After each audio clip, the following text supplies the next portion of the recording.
ছয়টা জিনিসকে আমরা সবসময় হা বলবো, যেটার জন্য গত 16 বছর ধরে ক্যাম্পাসে আমাদের শিক্ষার্থীদের অধিকারের জন্য আমরা লড়াই করেছি, সংগ্রাম করেছি, কথা বলেছি। ঐক্যবদ্ধ শিক্ষার্থী জোটের পক্ষ থেকে আমরা নির্বাচনী ইশতেহার আপনাদের সামনে পেশ করেছি। আমরা বারবার বলছি, ঐক্যবদ্ধ শিক্ষার্থী জোট সেটা হচ্ছে শিক্ষার্থীদের জোট।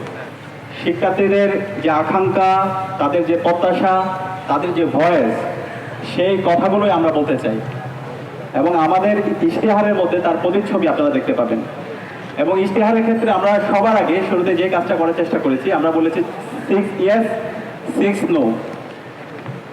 ছয়টা জিনিসকে আমরা সবসময় হা বলবো, যেটার জন্য গত 16 বছর ধরে ক্যাম্পাসে আমাদের শিক্ষার্থীদের অধিকারের জন্য আমরা লড়াই করেছি, সংগ্রাম করেছি, কথা বলেছি। এবং 6টা জিনিসকে আমরা সবসময় নো বলবো, যেটার জন্য আমরা সবসময় প্রতিবাদ জানিয়েছি। এবং জুলাই বিপ্লবের মাধ্যমে আমরা এই 6টা জিনিস থেকে মুক্তি পেয়েছি। এবং একই সাথে এই 6 যদি আমরা গ্রহণ করি 36 হয়। একই সাথে আমরা যে 1 বছর সময় পাবো, সেই 12 মাসে আমরা 36টা রিফর্ম করতে চাই। সেই রিফর্মের প্রস্তাবনাও আমরা এখানে দিয়েছি।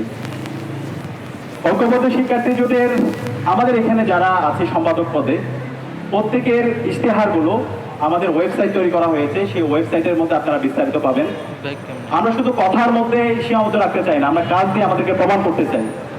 জুলাই বিপ্লব এবং জুলাই বিপ্লব পরবর্তী 1 বছর জুড়ে যদি আমাদের অ্যাক্টিভিটিগুলো খেয়াল করেন, এখানে আমরা যারা আছি প্রত্যেকের, এবং তাদের যে সততা, তাদের যে দক্ষতা এবং শিক্ষার্থী বান্ধব তাদের যে কাজ, ইতিমধ্যে শিক্ষার্থীরা স্বতঃস্ফূর্ততার সাথে তারা আমাদেরকে গ্রহণ করছে।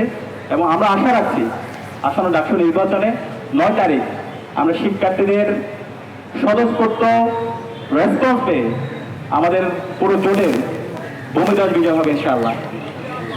এবং একই সাথে আমাদের ঐক্যবদ্ধ শিক্ষার্থী জোটের এখানে আমরা যে 36টা রিফর্মের কথা বলেছি, সেই রিফর্মগুলো কোন মাসে আমরা করব, সেটার এক্সিকিউটিভ প্ল্যানটাও আমাদের করা শেষ। কোন সপ্তাহে কোন কাজ হবে, সেই প্ল্যানটাও আমাদের করা হয়ে গিয়েছে। তো আপনারা আমাদের সম্পাদকীয় যারা আছে তাদের থেকে আপনারা শুনতে পাবেন।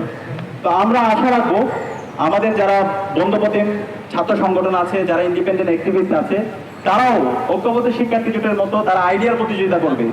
শিক্ষার্থীদেরকে নিয়ে তাদের ভাবনাগুলো তারা শেয়ার করবে, তাদের আকাঙ্ক্ষার কথাগুলো বলবে। এবং এই দায় দিয়ে দেওয়ার রাজনীতি, ট্যাগিং এর রাজনীতি, ফ্রেমিং এর রাজনীতি থেকে তারা বেরিয়ে আসবে। এবং যে 6টি হার কথা বলেছি, সে জায়গায় আমি ডাকসুতে আজকে আমরা যারা নির্বাচন করছি, আমাদের এই জায়গায় সবার কনসেনসাস আসা দরকার। 6 ইয়েস এবং 6 নো, এই 6-12টা জায়গায় আমি মনে করি ঐক্যবদ্ধ শিক্ষার্থী জোট যে আহ্বান করেছে, সে জায়গায় ঢাকা বিশ্ববিদ্যালয়ের 40,000 শিক্ষার্থী সহ আমরা যারা প্রার্থীরা আছি সবার কনসেনসাস আসা দরকার। তো আমি এই 6 ইয়ার্সগুলো আবার আমি একটু পাঠ করে শোনাচ্ছি। 1 নাম্বার হচ্ছে আমাদের কমিটমেন্ট, নিরাপদ ক্যাম্পাস। 2, আবাসন সংকটের সমাধান। 3, নারী শিক্ষার্থীদের নিরাপত্তা। 4, চিকিৎসা সুবিধা ও স্বাস্থ্যসম্মত খাবার। 5, উন্নত পরিবহন। 6, ক্যারিয়ার গঠনে পর্যাপ্ত তথ্য সেবা। আর 6টা জিনিস যেটাকে আমরা সবসময় নো বলবো, সেটার মধ্যে 1 নাম্বার হচ্ছে কর্তৃত্ববাদী রাজনীতি, নির্যাতন ও সহিংসতা। 2, গণরুম গ্যাসরুম কালচার। 3, বৈষম্যমূলক নীতি ও আচরণ। 4, মাদক ছিনতাই ও চাঁদাবাজি। 5, লাঞ্চের পরে আসেন কালচার। 6, ইসলাম ফোবিয়া ও সাইবার বুলিং। আমরা আশা করছি এই 12টি 6 ইয়েস এবং 6 নো, এই 12টি জায়গায় ঢাকা বিশ্ববিদ্যালয়ের সর্বপর্যায়ের শিক্ষার্থীরা আমরা একটা কনসেনসাসে আসবো। এবং এর মাধ্যমে আমাদের যে স্লোগান, স্বপ্নের ক্যাম্পাস গড়ার পথযাত্রী হবো আমরা।